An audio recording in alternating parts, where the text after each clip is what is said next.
poem. It's, yeah. This is called My Relationship with Cupid. The first time I was shot, my body cringed like nails on a chalkboard. My friends couldn't stand listening to me.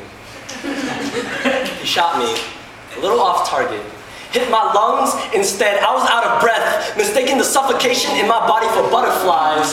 His arrow was a 5-year-long cigarette, an addiction to my best friend, a girl whose boyfriend became my identical twin. Two men who harbored the same look of love, broken and desperate, but still smiling in the hopes that she would look our way and promise to love us forever and ever. When I met Cupid later, I asked him, why her? He just giggled and walked away, so I followed in his footsteps and left her behind.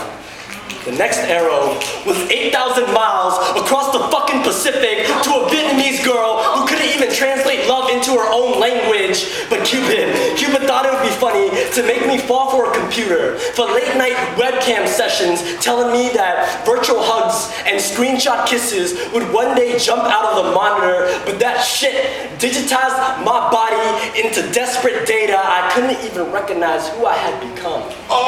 Because I think Cupid shot me in the back of the head, the part of the brain that likes to lie. Every time I said, I love you, I love you, I love you, I remind myself of a broken tape recorder. Rewind, play, rewind, play, rewind, play. We were never moving forward. Cupid, you're a fucking asshole.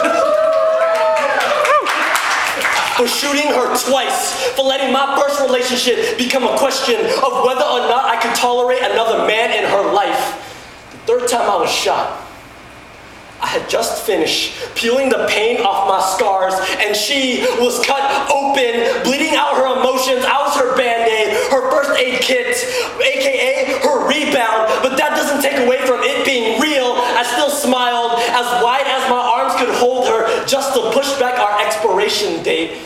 But despite my doubts in our future, we were treated like gods by our friends who constantly put their faith in us. Cupid, let me fall in love with her. Let me fall in love with her. This is easy. This makes sense to everyone else. But I guess he shot me in the back instead. My hands were shackled to hers, while my eyes jaywalked to the other side of fidelity. Cupid, I am not your bitch. I am your better, and it took your entire quiver of arrows to realize that you are the one that's all alone. Cupid, how does it feel to be the last insane man alive?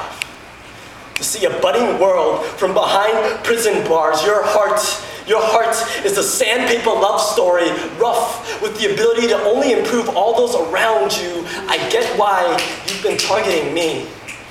You're just a bully, because you never climb out of your own ego and let people fall in love with their own reflections first. Cupid, I wonder if you've ever shot yourself. If you ever shot yourself in the foot, hoping that you would hit your tendons so your feet will finally move and take you to a place where you would find inspiration, like I have found inspiration every time she blinks, every time she smiles, looks my way, says hi. And I thought about the road of women that led me to her. You asked me if I regretted my mistakes. And I said you pronounced lessons wrong. You said beautiful accidents with a different accent, or maybe you just meant women who have held a piece of my heart and replaced it with a bit of their own. Who would I be if I hadn't rebuilt myself every time I fell for love? I guess what they say is true. It's better to have loved than lost, than to have never loved at all. So Cupid, this is my green light. This is me telling you to keep shooting.